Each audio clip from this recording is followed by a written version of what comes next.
This is the Power Producers Podcast, where we are refining and redefining the sales game. Rule number one is you have to believe in yourself. You're the only one who doesn't think you belong in this appointment. The prospect has already validated your existence by scheduling time with you.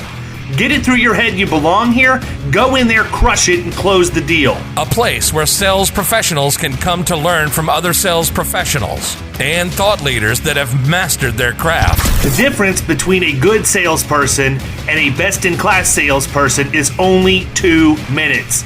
By spending an extra 2 minutes on what you might think is a mundane task in the sales game, you separate yourselves from the pack, you grow your book of business, you close more deals, and you retain your accounts. As well as their peers who are still striving for perfection to achieve their why. I have a wife and 4 kids. Failure is not an option. Real sales professionals, real stories, real results. Are you ready to feel the power?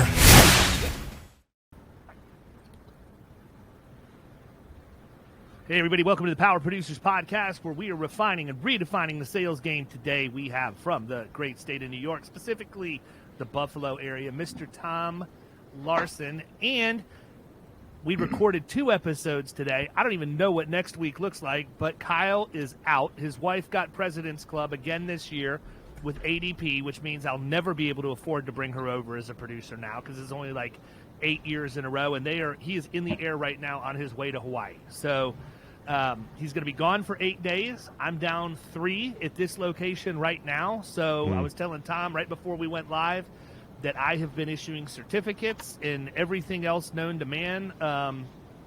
Even with our automation, I've been doing that. But the one thing that this has forced me to do is go into Hawksoft and see exactly what's happening in there. Because if there's something I'm not good at, it is digging into the agency management system on a regular basis to make sure that that thing is as tight as it needs to be.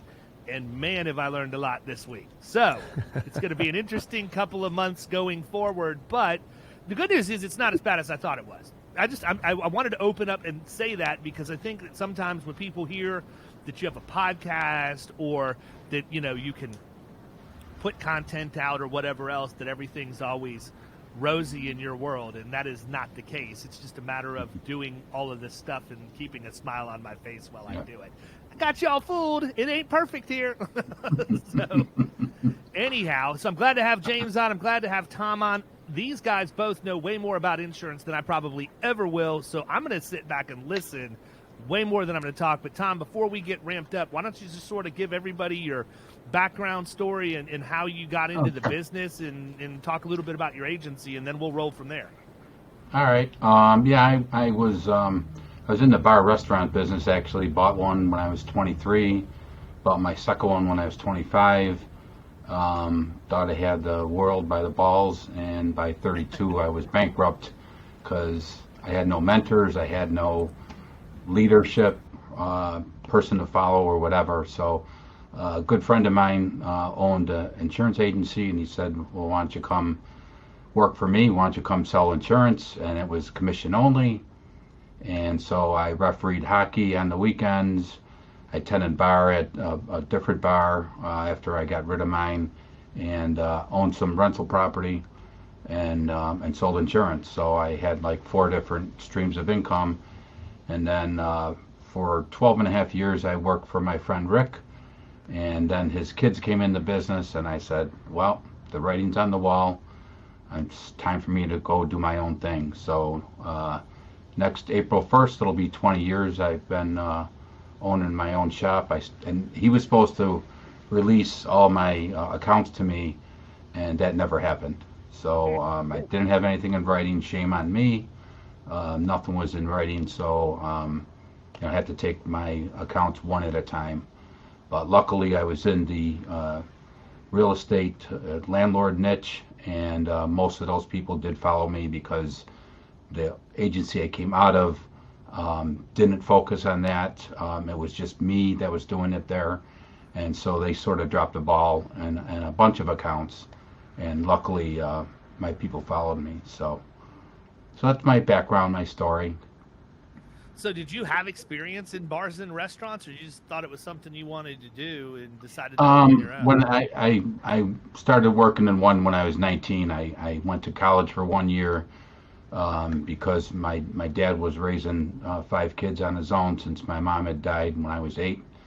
And I had to pay my own way, and I think I ended up with a 2.0 average that first year, and I just said, you know what, college isn't for me. So off I went to 10 Bar and decided in 1980, let's see, I bought a duplex in March, I got married in April, and I owned a restaurant in September. So 3 big monumental things in 1 year. So I took a couple of things out of what you just said. Number one, kudos to your dad, man. Holy cow, 5 kids. Oh, yeah. And I mean, was he a single dad the whole time you were growing up, or did he eventually remarry? No, he didn't. Let's see, my youngest sister was 5, my oldest sister was 11 when our mom died, and he never even brought a girlfriend or nobody like that into the house. He was, I think 60, so he was 40 when my mom died. I think he was 60 when he finally remarried, and then she died, and he remarried again. And my dad died 4 years ago, but he buried his first 3 wives. That is, I mean, I get so much strength from him. He was never a yeller, screamer, nothing like that. But I get so much strength from the way he just presented himself, and he was just like a rock. So. Well, I can tell you, man, I have a lot of respect for that, because I know what it's like when my wife travels on business for a week, and most of the time I only have 3 of my 4. Now, Grayson's obviously older now, and he can pretty much help me. So it's gotten better as the years have gone on. But all that to say, like, I'm ready to be done like a day in. So I can't even imagine what that would be like.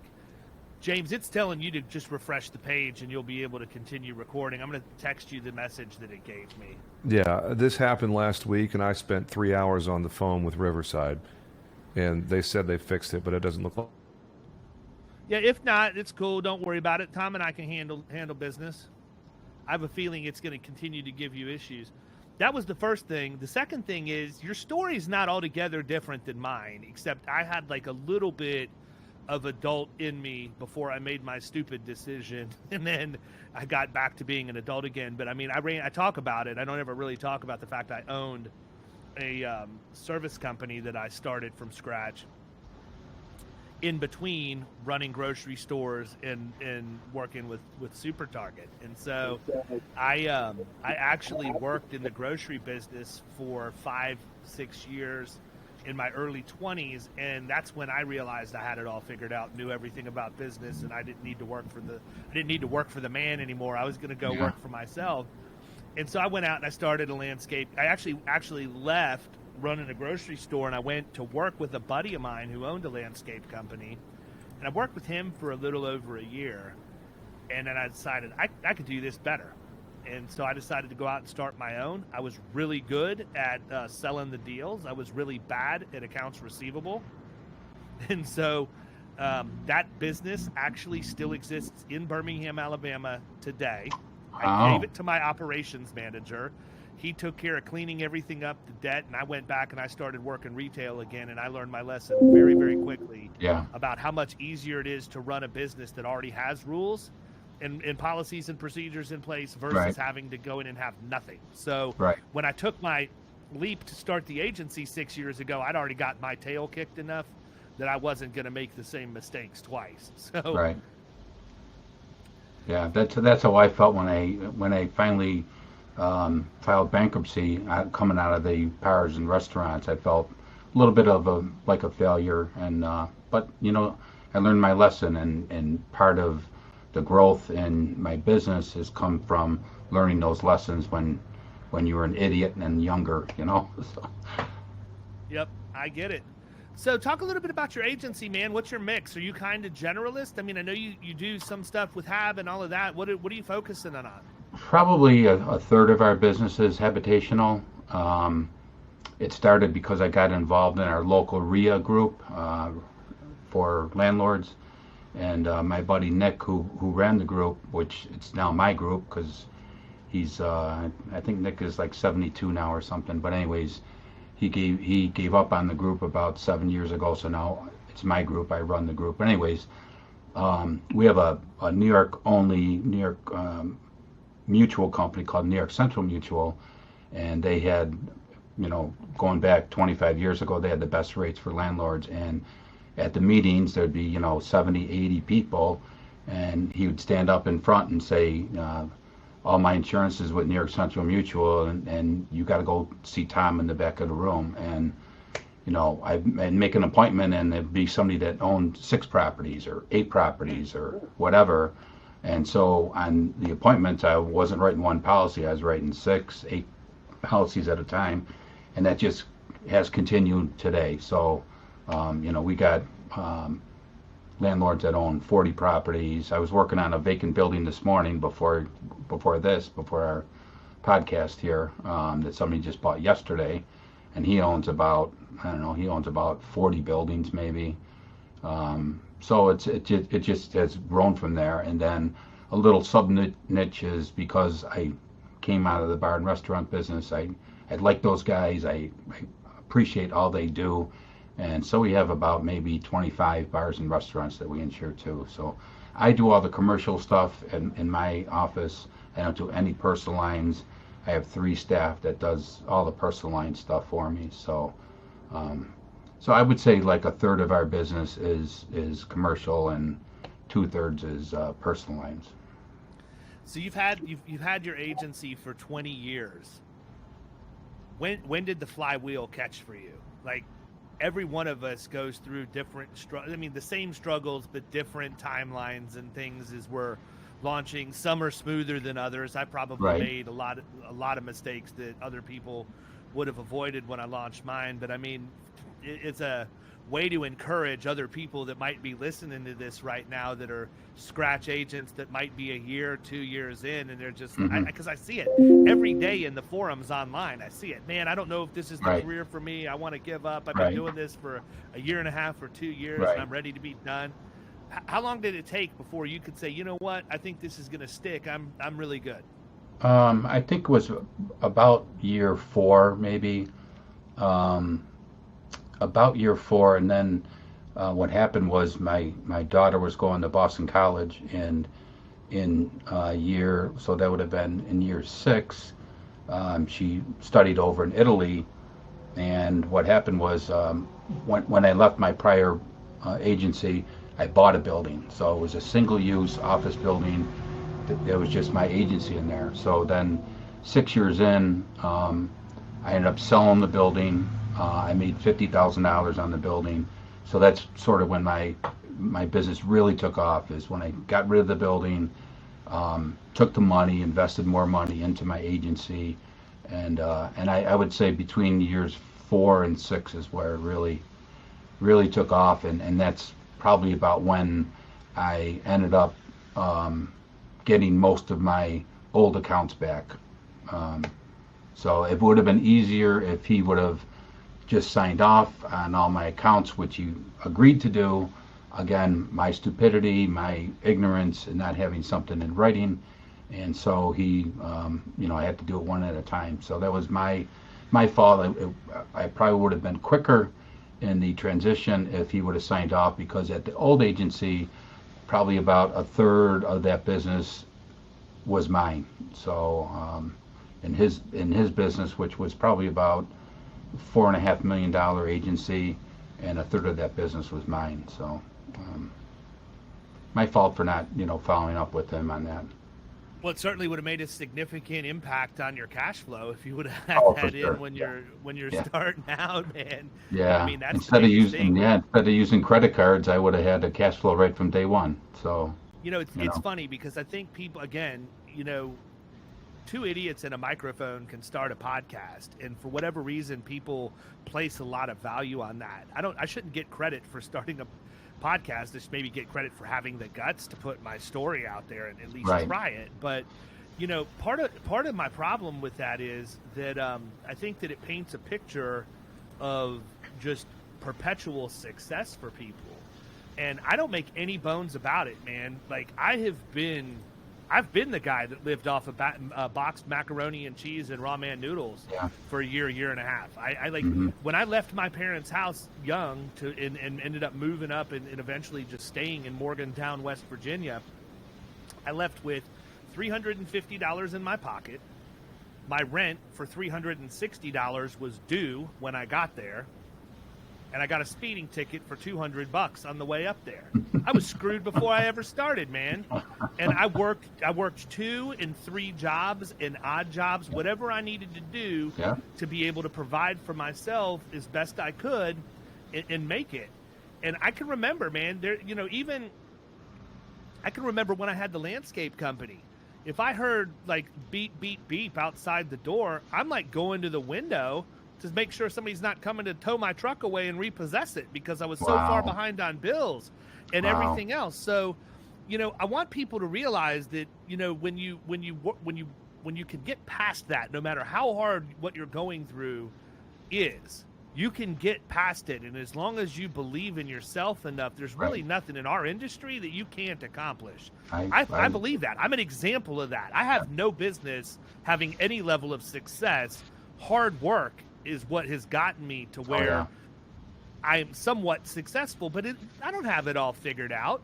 But I never forget that, man. That's probably one of the main reasons why I'm so willing to spend time with newer agents or newer producers and just help mentor them, coach them. That's one of the, I think about that stuff when I do when we do the protege and all of that. I'll never forget where I came from. And I think that some people, unfortunately, when they get a little bit of a taste of that success, they forget what those days are like. Tom, it was so bad that I didn't just eat the boxed mac and cheese. I bought the box of macaroni and cheese. Then I would buy an extra box of just plain macaroni. I would cook it all together, and then I would put the sauce in and then add a cup of water to thin the sauce so it would go through everything. And my only treat was when it was payday and I had enough to buy a pound of ground beef, I would brown it and add it to it. I literally lived off of that. So, I think that there's something to be said, when people wonder what does it take for you to make it in the insurance industry, it's a backbone and belief in yourself. That's it. If you have those two things, you can get the resources, you can make the connections, and you can pretty much accomplish whatever you want. Yeah, and I would just add that if you also have a mentor, it makes life easier. So that's why some of these groups on Facebook are great because, you can say, hey, do you mind if I message you or give you a call? I have something I want to go through or go over or whatever. And I'm mentoring somebody now actually down in Florida, and she's, she's already called me like 3 times, and I love giving back. I agree with you, David, 100% that, we were all born into this business. We had to start someplace, and I'm lucky that I found the insurance business. I really am. I love it. I'm so glad I found it, 32 years ago, whatever it's been now. I'm so glad. I love this business. So my wife's been retired like eight years now, I think, or no, 9 years. She said, when are you going to retire? I'm like, I don't know, maybe never. I don't know. Yeah, why? I mean, what's the point? Yeah, I mean, I just, I could work from anywhere, really. Take my cell phone and take my laptop, and they don't know I'm not in my office. I can just work from anywhere. So I think that's one of the coolest parts about this business is literally it provides you with the ability to have whatever lifestyle you want. Right. If you're young, single, don't have a wife or kids, and you want to, just sell your soul and go out and produce like an animal for 5 or 6 years before you settle down to do that, you can do that and make a pile of money. If you start young and have a family and you want to make a commitment that you're never going to miss the practice, the recital, or the tryout or any of that, then it's going to provide that for you. And for me, that's really the biggest attraction. the work ethic is, in the number of hours that I work, the ability to do that has never been my issue. In the desire to do that, I wouldn't say has been my issue, except for the fact my desire is to be the best dad and husband I can be first. So Right. I can work 100 hours a week, and I don't have a problem doing that. But the insurance industry provides me the ability to not do that. Right. I still work a good week, but it's not. It's pretty rare that it's more than 50 hours in a week. Mm-hmm. And I don't miss practice. I don't miss Right. the recital. I don't Right. miss the tryout. We go away Right. for long weekends, and that's what I need. I'm going to be 50 in another year, and my oldest son's already old enough that he could technically be out of the house.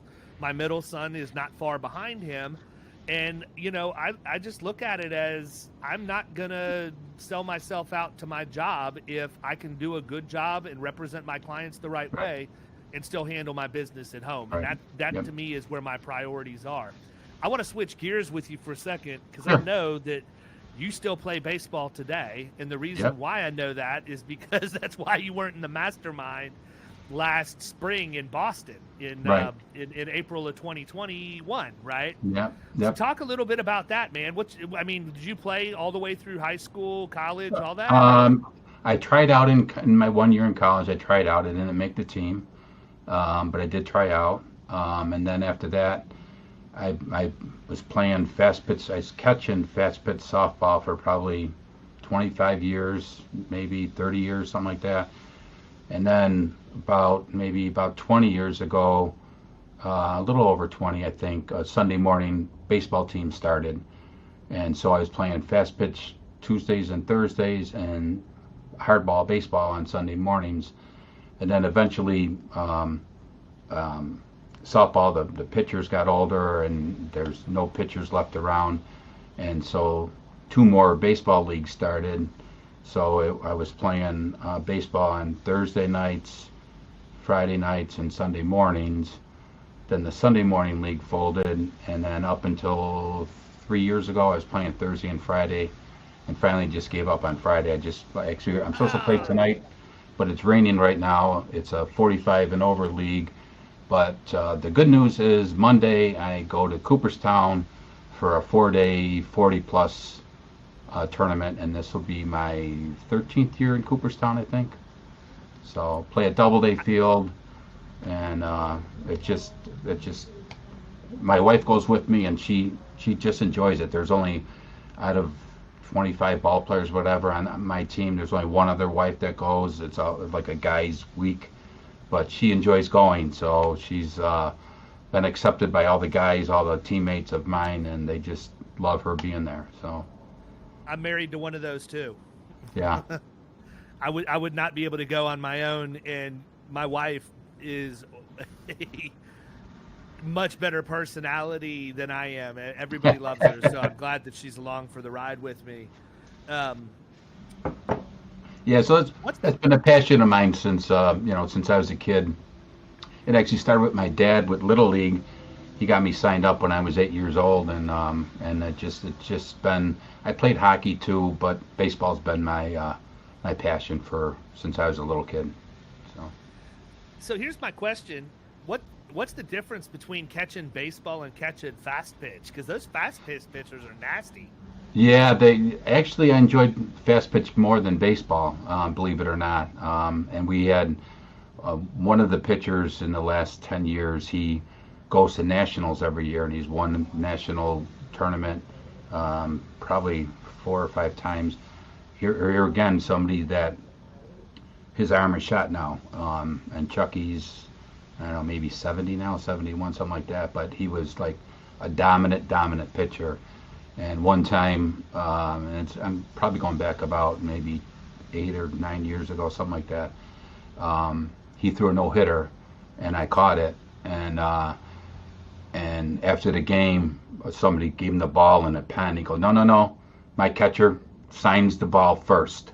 So he had me sign the softball first. But it you're right. It does. The ball comes in a lot quicker. But I really enjoyed playing fast pitch softball. Well, yeah, and it's just a different release point, different movement. I mean, I remember watching I don't even remember who the two MLB players were, faced Jenny Finch, and she completely shut them down. Like, it wasn't really? even close. Oh, yeah. It wasn't even close. Yeah. I don't remember who it was, but it was like two very well known. If you go on YouTube, you could probably find it there. Okay. Yeah. So let me ask you, and if I find it, I'll send it to you. But I try and stay away from YouTube during the week, because if I get there, then I end up in a rabbit hole and I don't get anything else done. So let me ask you this, though. I mean, it's interesting to me that so many catchers end up being major league managers. And I feel like it's because of the leadership they take on the field, the way that they can control the game. They call the shots. Yeah. And if the pitcher's smart, they let them call the shots. Right. But, I mean, how does that mentality and how does that position prepare you to come in and lead your agency or lead any business for that matter? I agree with you. I think you control what's going on in the field. So you're almost forced into a leadership role when you're the catcher, because you gotta, if you know where the players like to hit, you gotta tell your outfielders, move left or move right, or this guy can pound the ball, move back, whatever. And then, you tell if you think the guy's going to bunt, you tell the first and third baseman, move in, this guy's going to bunt. He's bunted in the past or the last game we played or whatever. So all that stuff, you sort of have a mental remembering of what happened the last time you played the team, or the last time this guy was up to bat or whatever. So it's not only a leadership, but it's also a mental game too. So I think that always plays into it. And when they say it's the tools of ignorance, I sort of disagree a little bit, because it's more than that. And plus, you're in every single play of every game. So there's not a play that you take off. So I think it's interesting now too, because they're cheating, in my opinion. Yeah. Because now these guys have the cards that are in their back pocket to tell you where they hit it the last time, where all the spray of where they normally hit and everything. Right. Yep. And I think that's really, to me, that kind of, I'm a purist, man. I don't believe that they should ever take umpires out. I don't think they should have instant replay. I mean, does it change the game? It does. Of all of the things that they have done to sort of, I guess, advance baseball, if you want to call it that, probably the one I think that makes the most sense is the timer in between innings and in between batters and stuff, so that you can keep the game on pace, because it is one of those things that if you let it could drag on a long time. Yeah. So, I think that they cheat a little bit, but, to your point, again, you're given information, or you remember information, and then you use that to make informed decisions as you move forward. It's no different than what we do in business every single day. Right. Yep. And, I was a pitcher. I pitched and I played first base, and specifically I was a closer when I got to college, because I threw hard and I didn't have a lot of endurance. I was never going to be a starter at that point. And looking back on it now, my arm was already on its way out, because I abused myself so much, just throwing hard and trying to throw curveballs too early and everything else. Right. But, I just feel like that participation in sports, and especially as the level progressed, prepared me for everything else that I was going to do. And it became obvious to me, more so in the insurance world. But when I was in retail, my last job, I had 275 people that reported to me. When I was running my stores, I had roughly 150 people that were on payroll there. You don't get to know everybody like you do when you're in an agency environment, right? Right. Oh yeah. But to me,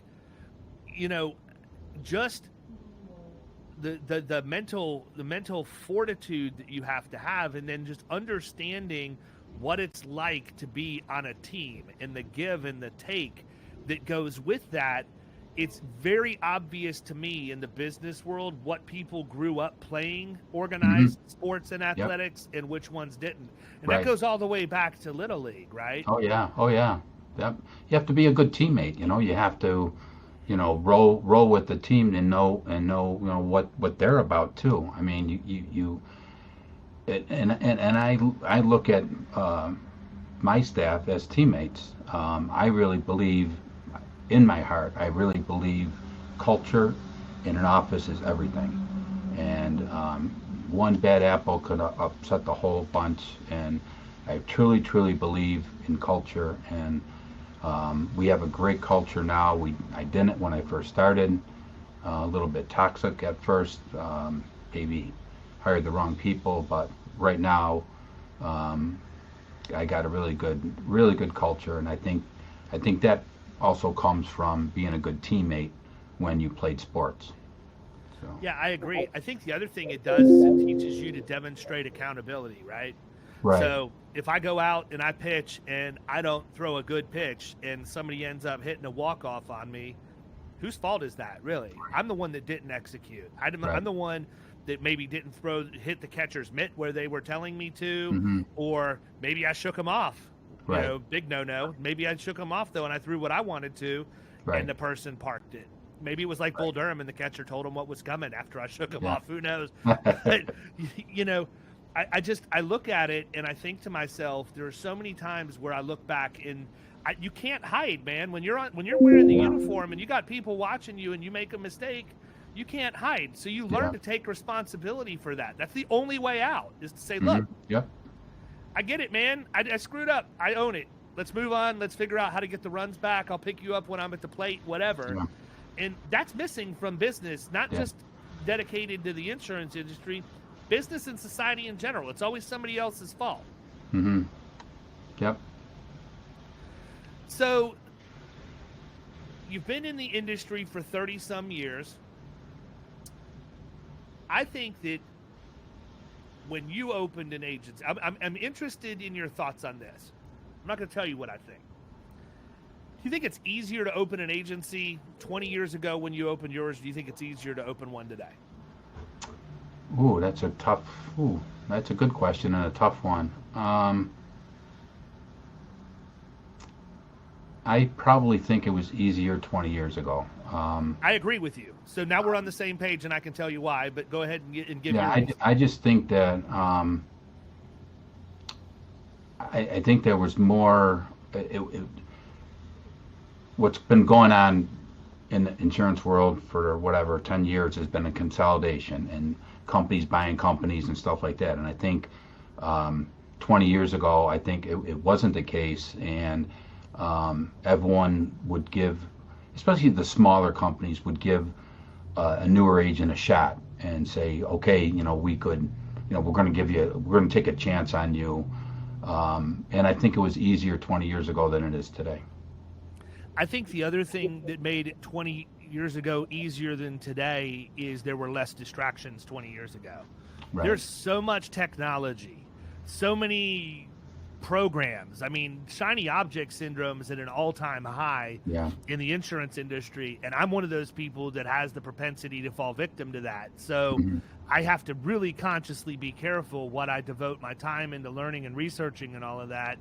And, I just feel like 20 years ago, with none of that really being in the mix, when I first got into the industry, it's not, I feel like if I would have opened an agency then, knowing what I know now, it would have probably been a lot easier for me to just maintain focus and keep the pedal to the metal.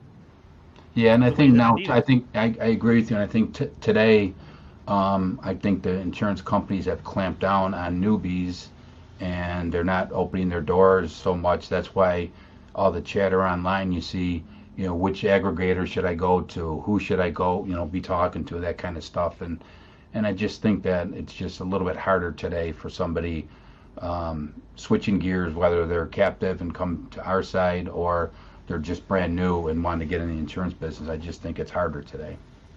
Yeah, no. I agree wholeheartedly. I mean, I know what it was like when I had established myself. I was already by societal and monetary standards, a successful producer before I ever opened Florida Risk. I didn't have to leave to start the agency. Right. And I had carrier relationships that were 10 years plus deep, and it was still hard for me to get appointments. It was still very difficult for me to be able to get somebody to appoint me direct.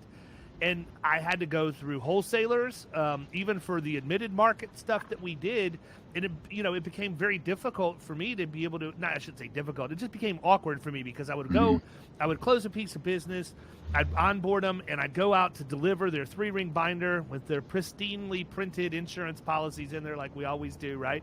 And then I'd have to explain why my agency name wasn't at the top. And it got into a whole different set of questions that I really didn't want to have to deal with or answer, because people just think at that point you don't have as much control over what happens to their account and how are you going to advocate for them in claims and everything else. So, if I knew then the aggregators, even that's how aloof I was to the actual agency operations things. And this is 6 years ago, man. It's not like this is a couple of decades ago. This is 6 years ago.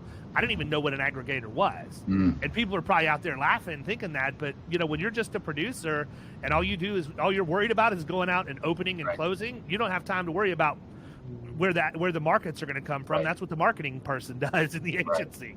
My job was just to keep them as busy as I could. And it opened a bunch of new doors to me when I actually opened the agency and realized, wow, this actually might not be a bad move. Now, the way our agency is set up is I've got a portion of our contracts are direct, and the other portion of them are with Iroquois because they have a pretty good presence in Florida. I liked their contract was reasonable.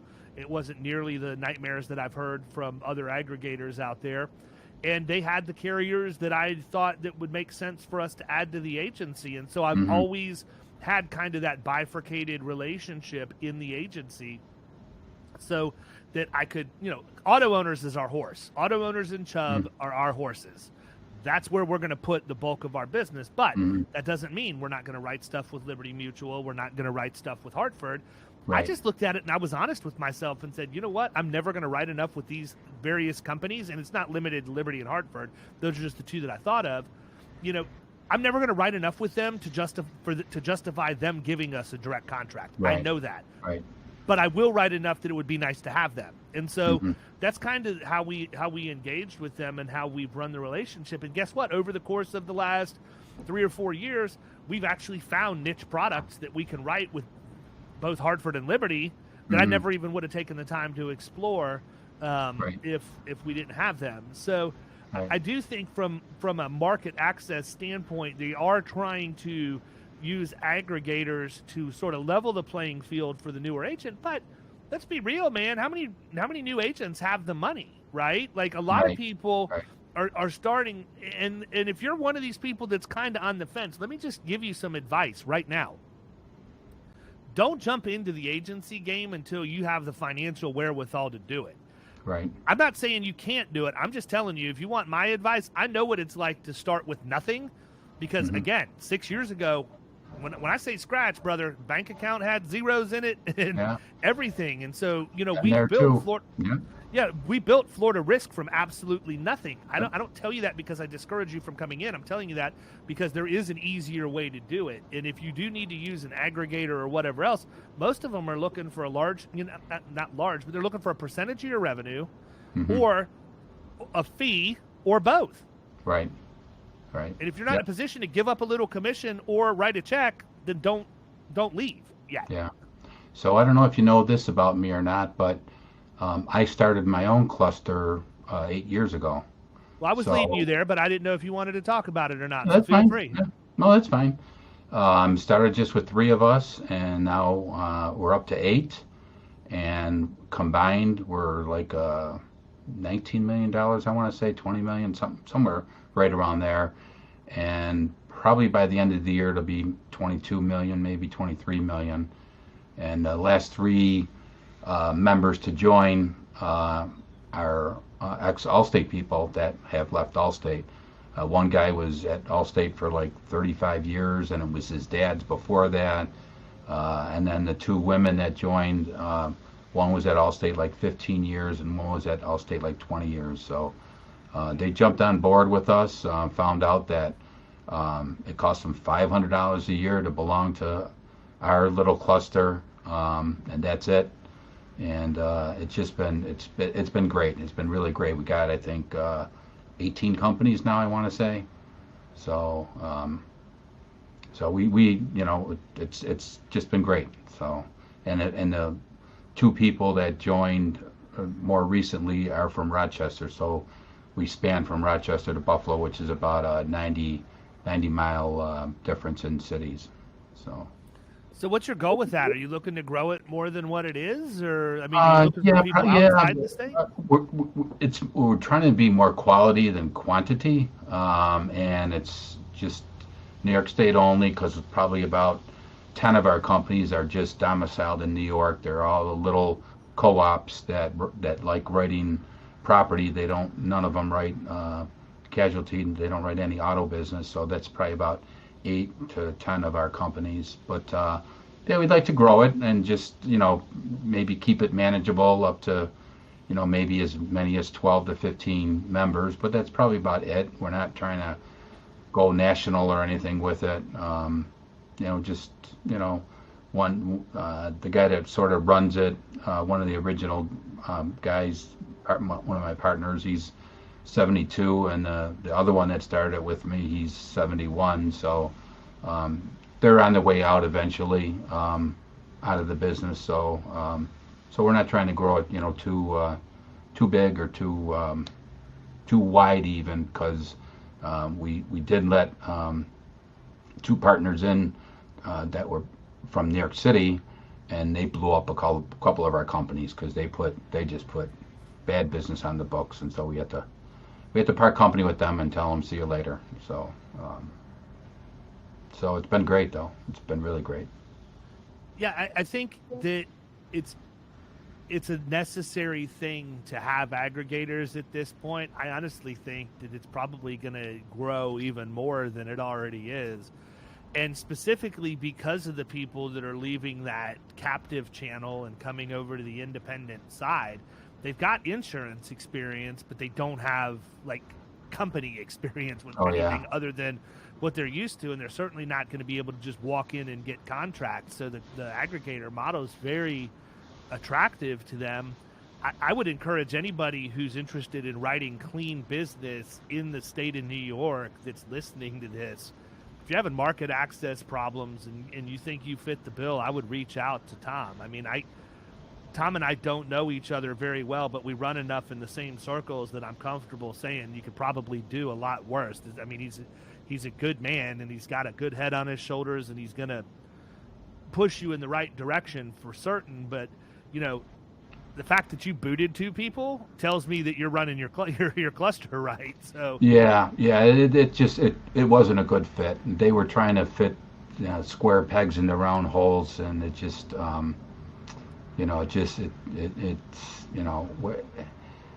if you talk to anybody in New York City and then anybody else across New York State, New York City is a total different animal than the rest of the state, and they act different, they talk different, they are, maybe they're more rude, you might want to say.